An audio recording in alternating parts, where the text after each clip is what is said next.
আধারে ভয় পেও না, আলো আছে আড়ালে, অন্ধকার পালিয়ে যাবে তুমি উঠে দাঁড়ালে।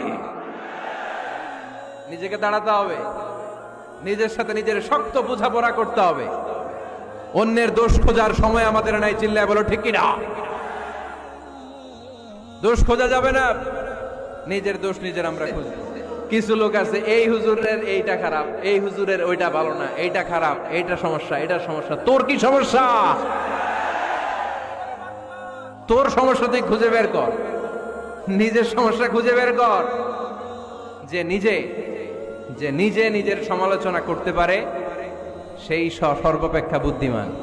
এজন্য খবরদার আমার কলিজার টুকরা যুবক ভাইয়েরা, কখনো কখনো কাউকে ব্যঙ্গ করে, বিদ্রুপ করে, ছোট করে কোনো মন্তব্য করা যাবে না। কখনো অন্যের দোষ খোঁজা যাবে না।